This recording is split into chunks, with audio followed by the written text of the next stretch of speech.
Bonjour, je continue ma série de vidéos sur dans quelles conditions fonctionne la médiation. Et alors pour ça, hop, comment faire? Oui, dans quelles conditions? Donc on a vu 4 par rapport au médié, par rapport au médiateur, par rapport au processus de médiation et par rapport au cadre. Dans cette vidéo, on parle du processus. Alors, comment se passe une médiation? Comment se passe bien une médiation? C'est lorsque le cadre est sécurisé dans la confidentialité. C'est-à-dire que dans le principe, il est clair que tout ce qui est dit en médiation reste en médiation. Tout est confidentiel. C'est un engagement vraiment fort qui est signé par les parties, qui a une valeur légale d'ailleurs.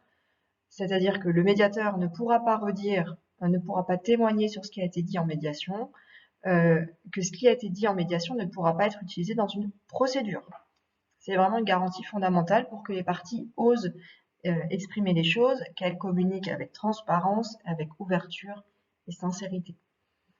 Il y a une limite, bien sûr peut-être, c'est lorsqu'on est dans une situation où l'on est informé de violences graves et qui peuvent encore se répéter, en particulier sur des personnes vulnérables. C'est la seule limite dans laquelle le médiateur est délié de son obligation de confidentialité par protection, mais pour tout le reste, vraiment, le principe, c'est la confidentialité. Un principe qui est cependant à la disposition des parties, c'est-à-dire que si les personnes en médiation disent « mais moi j'ai besoin d'en parler avec mon beau-frère, mon avocat ou peu importe », si l'autre personne en est d'accord, c'est OK. On peut dire les parties conviennent que Madame X pourra parler avec Monsieur Y de ce qui est dit, ou dire dans tel cadre, ça elle peut en parler, et ça non.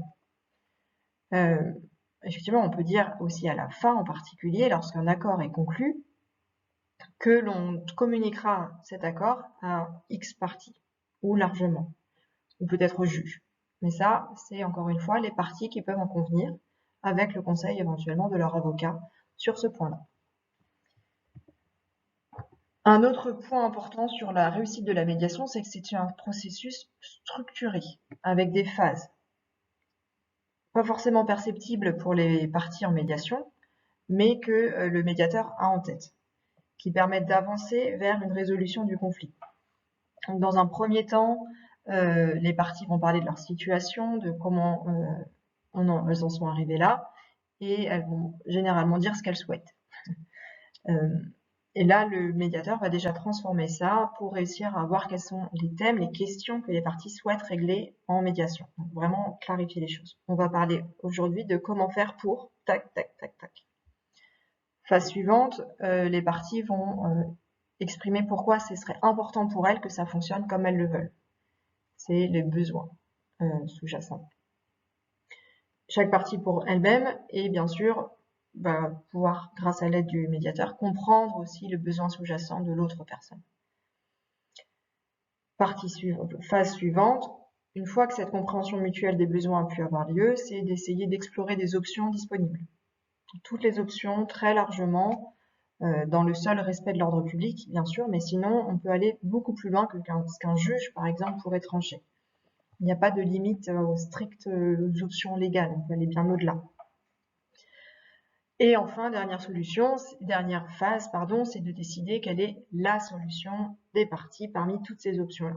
Qu'est-ce qu'on garde pas, qu'est-ce qu'on garde en faisant évoluer pour avoir finalement un mode d'emploi très clair. On fait comme ça, ça, ça, ça, ça. Ça, encore une fois, hein, pour les parties à la médiation, c'est pas forcément très palpable, c'est pas forcément évident toujours, mais le médiateur a ce canevas-là en tête et a les outils de communication qui permettent d'aller de cette phase à la phase suivante pour avoir ce processus qui mène vers une solution, cet accord gagnant-gagnant pour toutes les parties. Outils de communication, puisque le médiateur, c'est sa spécialité. C'est un spécialiste de la communication apaisante et apaisée. Il n'est pas là pour vous donner son avis de technicien, il est vraiment là pour vous aider à recommuniquer de manière efficace